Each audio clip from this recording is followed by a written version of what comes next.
The BBC presents Jet Morgan in Journey into Space.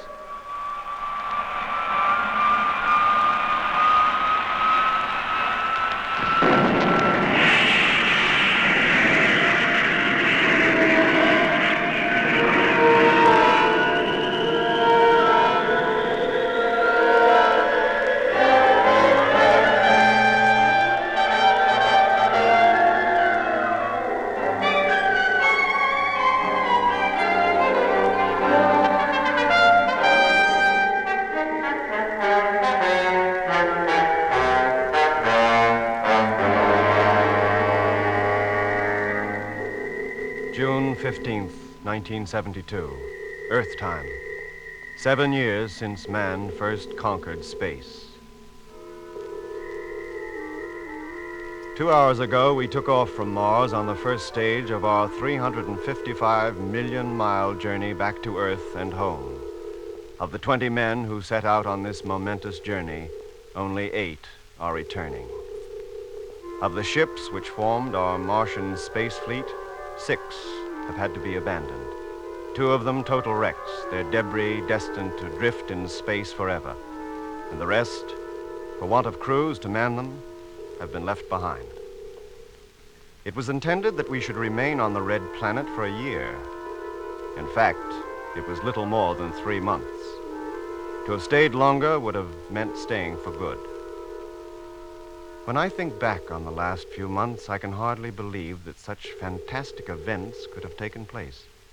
And yet, as I look about me, see our 2 companion ships limping home, one each side of us, I know them to be all too true.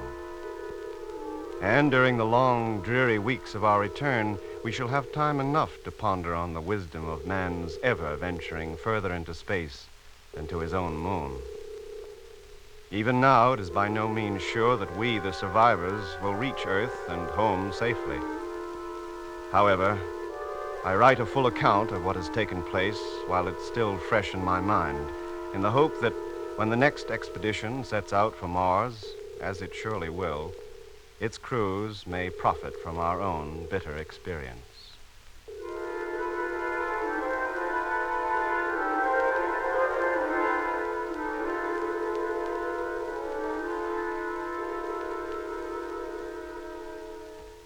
Looking back over the project now, I realize that from the very start it was ill-fated.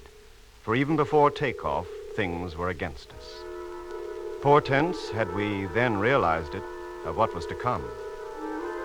It all began almost a year ago. Man's first attempt to conquer Mars was to be made in a fleet of 9 ships. 2 years of hard, concentrated work went into assembling them, and by April 1971, they were ready to leave.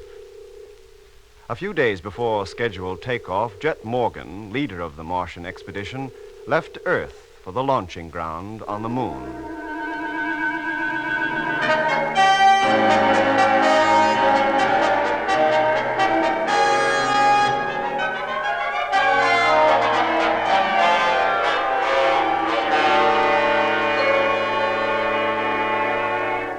Hello, Luna 142. Earth Control calling. Takeoff imminent. Stand by. Hello, Control. Luna 142. Ready for takeoff. Airlock. Contact.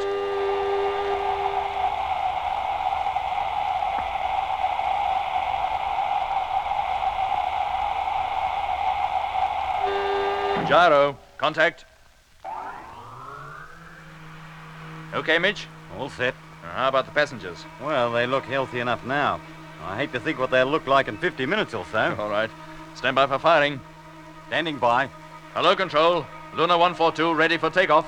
Firing in 15 seconds. 10 seconds. 5, 4, 3, 2, 1. Contact.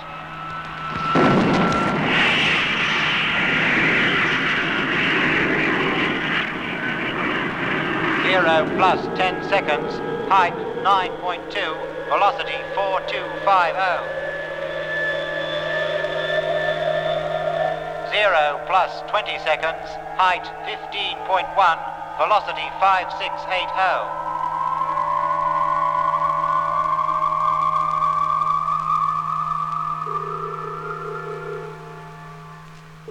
0 plus 3 minutes 10 seconds. Well, that's that. Dead on course. Cut the gyro, Mitch. Yeah, she's cut.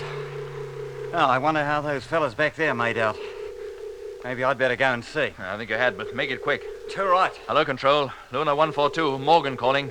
Check on course and velocity, please. Hello, Luna 142. Velocity 26,000. Course correct. When will you call again? A routine check in 2 hours. Thank you, Luna, and good luck on the big trip. Thank you. Well, Mitch? Yeah, just as I thought. More than half of them sick as dogs. Well, I'm not surprised. None of them has ever made the trip before. And if you ask me, none of them should ever have made this one. What the heck does Winchell think he's up to? Well, I don't think even he had any choice. This isn't a private enterprise, it's an international one. And every country that's contributed to the cost has a right to know how the money's being spent. Oh, I suppose so, but why couldn't they watch by remote control? The whole thing's being relayed to Earth, isn't it? Well, they're with us now, so there's no sense in worrying about it. You better check that motor, Mitch. Meanwhile, I'll get the steward to hand out a few pills.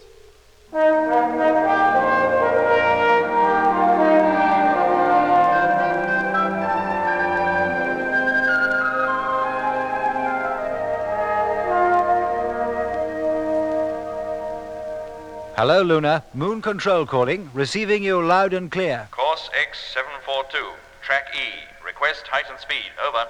Message received. Course X742, track E. Height and speed to be ascertained. Call you in 5 minutes. Check and thank you. Daffy.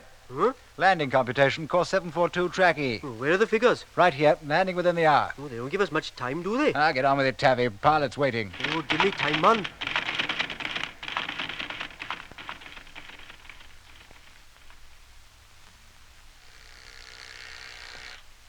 Barnet here. Passenger ship Luna 142 just checked in. So what do? Burst into tears? Dr. Matthews asked to be informed. Oh, that's Jet ship, isn't it? Just a minute, I'll inform the doc. Hey, Doc! Yeah? Luna 142, just coming in to land. Oh, thanks. Let me talk to them, Lemmy. Hello. Yes, sir? What time will she touch down? Well, computing landing time now, sir. Well, when they're through, would it be possible for me to talk to Captain Morgan? I think so, sir. Where will you take it? We'll come up to the control room. Very good, sir. So they've decided to come back at last. About time and all.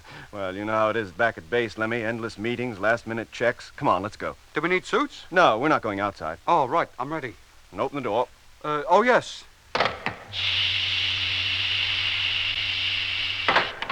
In you go, Lemmy.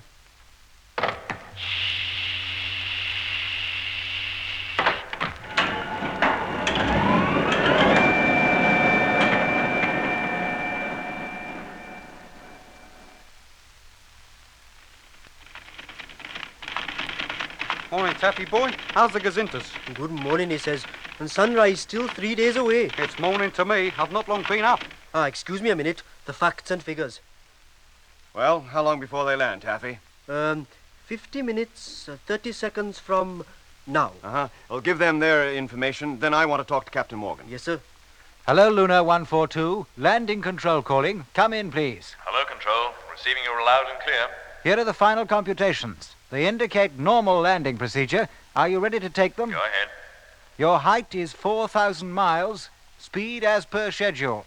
Can give you full figures for checking if you want them. No thanks, Control. If it's normal procedure, we can manage. And thanks for your trouble. Not at all, sir. Dr. Matthews is here and like to talk to you. Okay, put him on. Hello, Jed. Hello, Doc. How's it going down there? All okay this end, except number 2 is giving us trouble. She was down 5% on thrust during last test. Oh, I'll tell Mitch.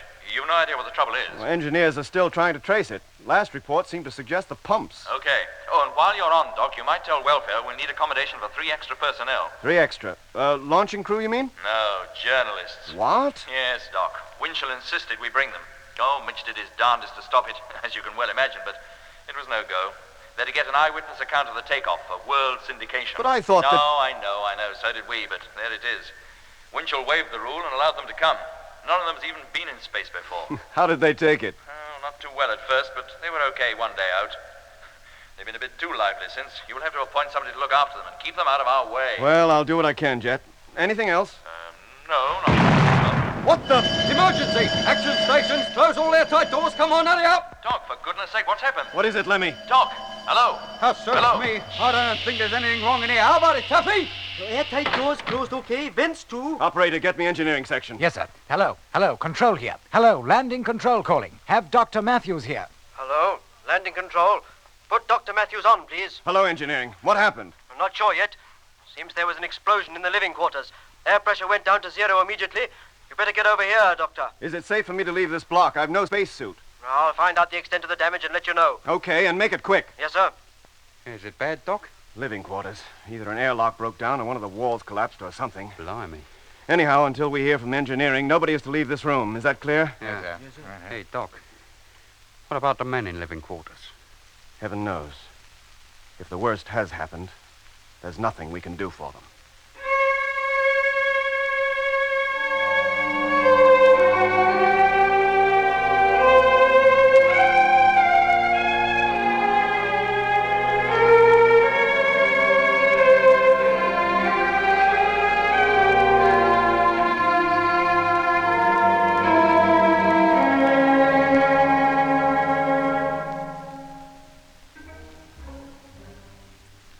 That was the first blow.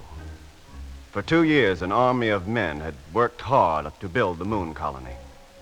Near the great crater, Copernicus, not far from the moon's equator, they had dug into the hills to construct a labyrinth of underground rooms and passages which were to be the home of the construction personnel for so many months. For 2 years, there had been nothing to suggest that such a tragedy as had now taken place could ever occur. Yet, for some reason, the dome-shaped roof of one of the living quarter blocks had burst. It was the first disaster ever to have occurred on the lunar colony. 4 men had been sleeping in the section. One moment they were lying peacefully, breathing the specially manufactured air. The next, that precious artificial atmosphere had rushed out of a gaping hole, leaving the men in a vacuum. It was a mercy the men were asleep. Within 2 hours, the damaged section was permanently and hermetically sealed off from the rest of our underground city. Meanwhile, Jet's ship had touched down on the nearby landing ground.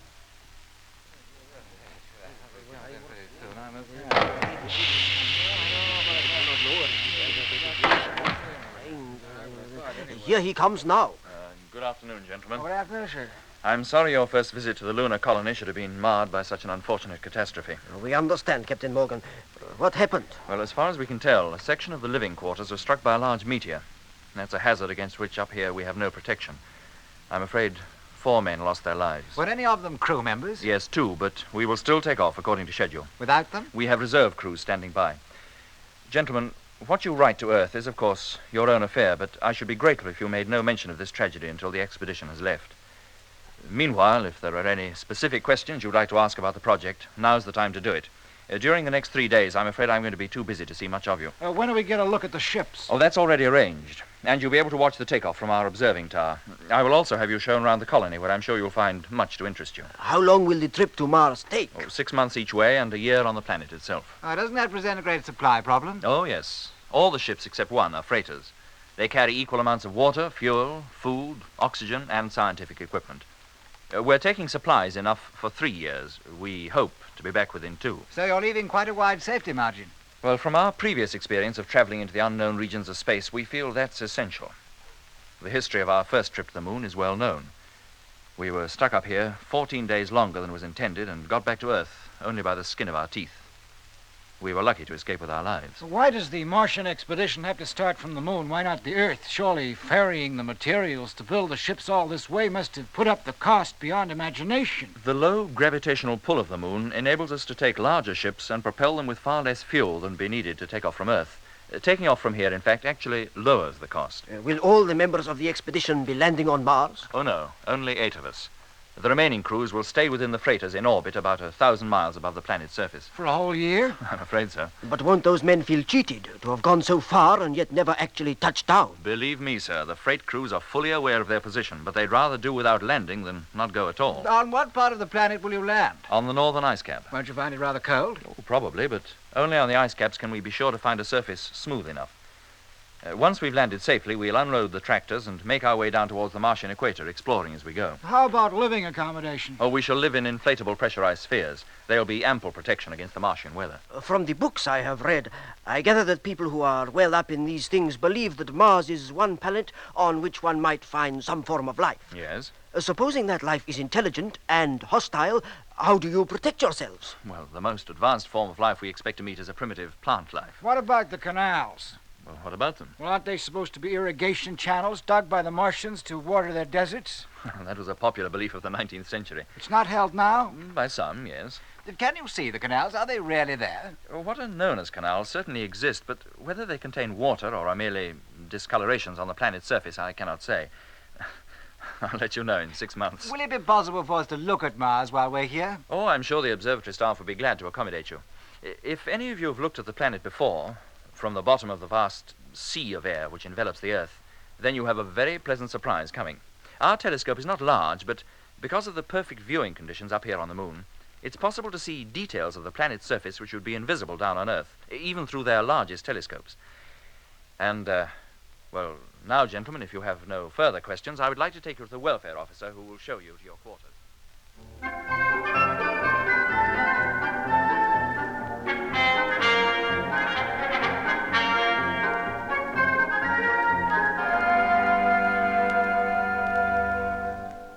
The next few days were a fever of activity. In a shallow crater some 3 miles from the colony stood the Martian fleet. The crater, with its smooth, flat floor and sharp rising circular walls, made a perfect launching platform. The ships were huge, nearly 300 feet tall and 90 feet in diameter. Only one of them, the flagship Discovery, was of the conventional space rocket shape. The rest were quite out of line with the popular conception of what a spaceship should look like. As they would never have to travel through any atmosphere, they weren't streamlined. They consisted only of the barest essentials: solar reflectors, radio antenna, fuel tanks, and other equipment, held together by what appeared to be a tangle of girders. The whole was topped by a large sphere, which, besides carrying most of the cargo, also housed the tiny cabin which served as living quarters for the 2 men needed to man each vessel. The freight ships, numbered 1 to 8 in huge red letters on their spheres, stood in a large circle about 1 mile in diameter. In the center of that circle stood the streamlined flagship Discovery, painted a bright blue for easy identification. 12 hours before takeoff, every man not on duty was looking towards the lunar horizon, waiting for the sun to rise.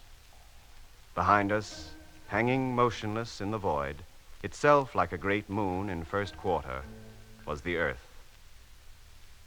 Then suddenly, there appeared behind the rugged skyline a spear point of red light, one of the sun's prominences, a herald of its approach. Instantly, as though some giant hand had turned a switch, the whole area was bathed in the sun's hard glow. The mountains, rocks, and crater rims throwing long, black, pointed shadows across the moon's surface. The lunar day had begun. The space fleet to Mars could now leave.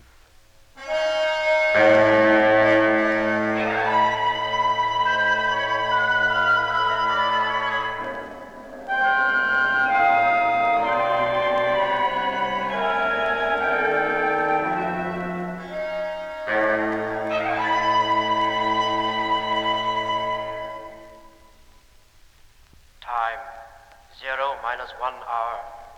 Well, Doc, this is it. All aboard the Skylark, a trip round the sun and back. In time for dinner. All right. Fasten your helmets and we guard the ships. Okay, Jet. Now, keep your radios on and do nothing till ordered. Hello, Control. Morgan calling.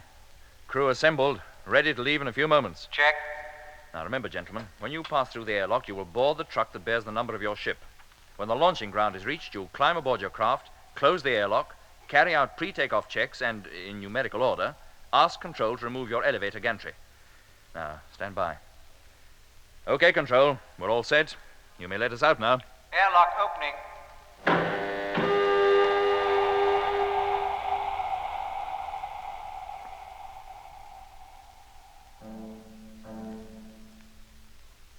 Because of the sharp curvature of the moon, the horizon is usually only a short distance away.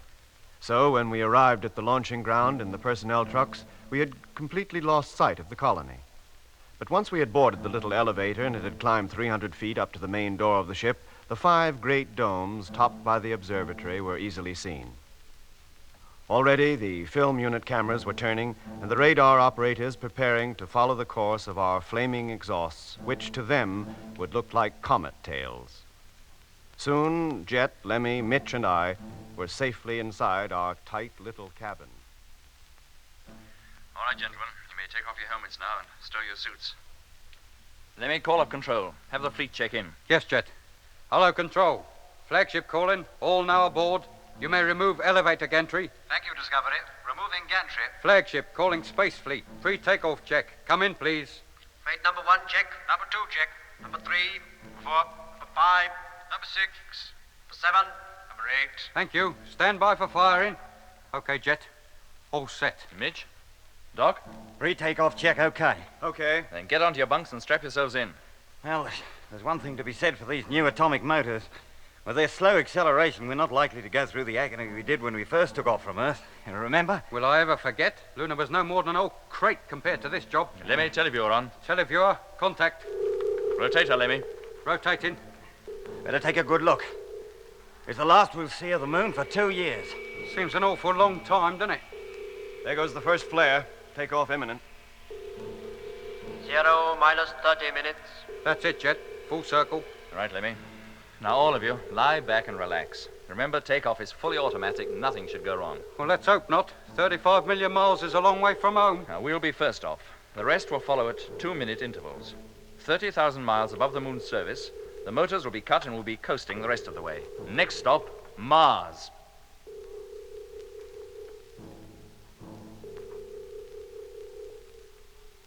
Zero minus 5 minutes. Hello, Control calling Flagship Discovery. Hello, Control. Discovery calling. Takeoff time is less than 5 minutes away. Are you ready? All set. Lemmy, televiewer, stern view. Televiewer, stern view, contact.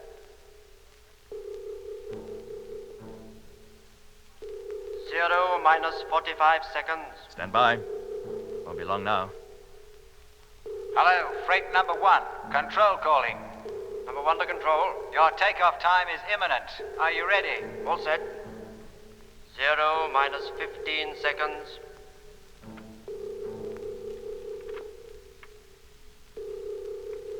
Zero minus 10 seconds. 0 minus 5, 4, 3, 2, 1. Here we go.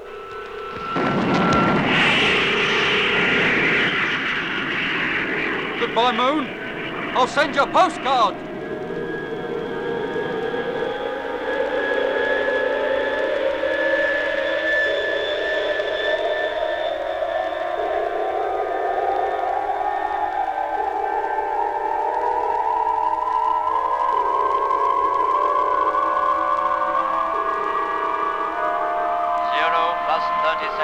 Height 45.1, velocity 5200. Maximum acceleration rate will be reached in 30 seconds. Lemmy, televiewer, stern view, telescopic lens. Stern view on. Telescopic lens. Motor, Mitch. Doing fine. All gauge is spot on. Doc. All okay in my section? First-class takeoff. Let's hope the rest of the fleet do as well. Control calling Discovery. Maximum acceleration rate has now been reached. Motors will be cut in 1 hour. Message received. Thank you. Control calling freighter number 1. Stand by for takeoff. 15 seconds. Good luck, boys. See you down there. 10 seconds. Wonder how they're feeling. If they feel like I do before any takeoff, awful. 5, 4, 3, 2, 1. There they go. Well, that's another one safely away. How long before they catch up on us? No, not for 2 days. And getting into formation is going to be a bit tricky. Oh, we got 6 months to practice. Wouldn't do to arrive at Mars out of line. It would give a bad impression. All right, cut out the chatter, Lemmy, and keep your mind on your job. Yes, Jet. Freighter number 1 coming into view.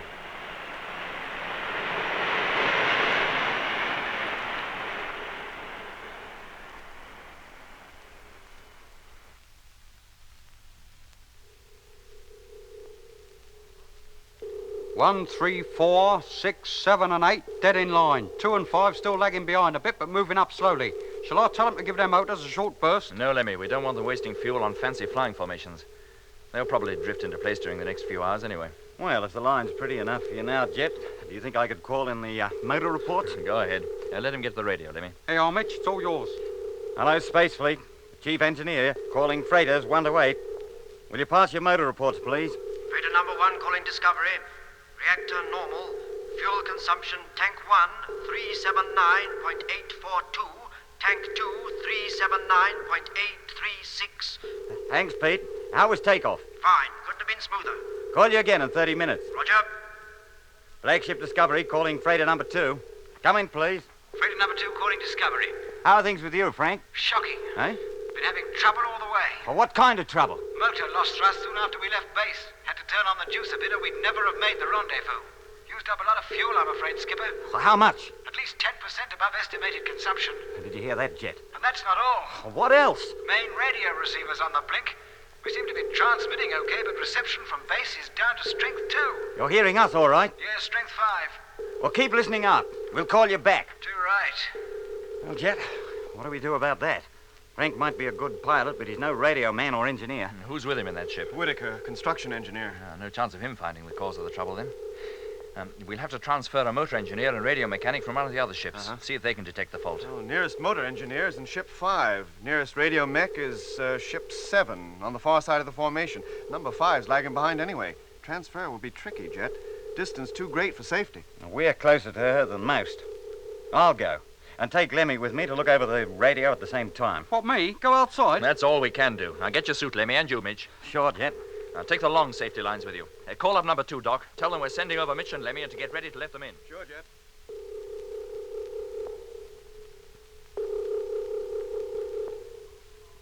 Helmet fastened. Mine too. Exhausting airlock.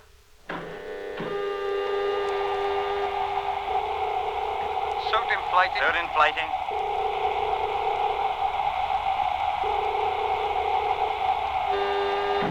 Air pressure 0. Okay, Jet. Open her up. Main door, contact.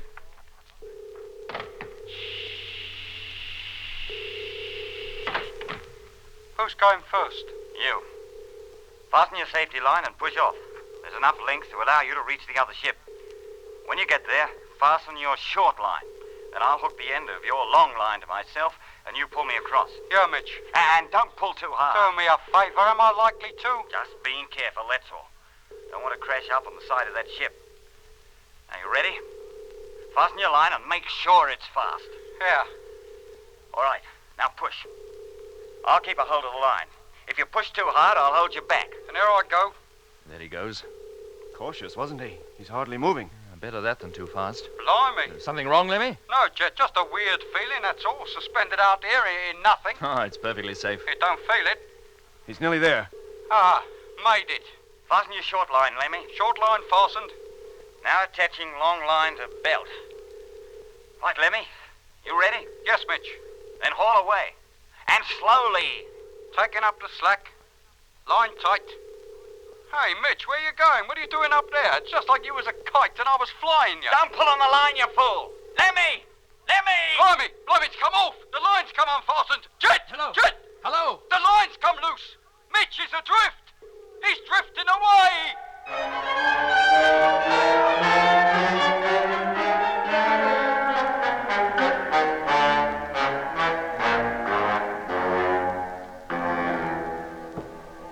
You've been listening to the first episode in the new series of Journey into Space, with Andrew Foulds as Jet Morgan, David Kossoff as Lemmy, Guy Kingsley Pointer as Doc, Bruce Beebe as Mitch, and with David Jacobs and Anthony Marriott.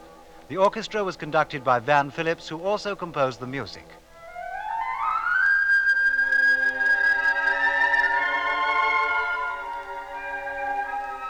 Journey into Space is written by Charles Chilton and produced by him in the London studios of the BBC.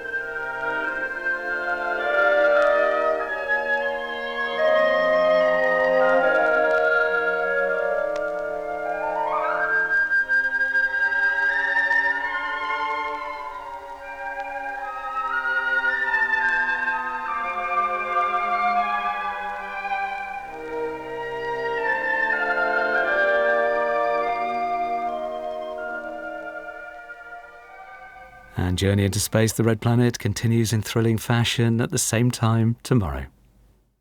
I'm Jessica Fosterkew, and I'm your host for this week's Comedy Club. And what treats we have for you. There are shows starring Miriam Margolyes, Deadheading may be healthy for roses, but it hardly improves Homo sapiens. Stephen Fry, Daniel Rigby, Tracy Ann Oberman, Matt Berry, Bob Mortimer. May I ask you to keep your voice and language down at this time of night? John Hegley, Chris Barry, Tim Key, Tom Basden, Vicky Pepperdine, Melanie Hudson, David Sedaris, and Simon Munnery. I am not interested in fashion, okay? And as if that wasn't enough, I'll be chatting to the absolutely marvellous comedian, Jen Brister.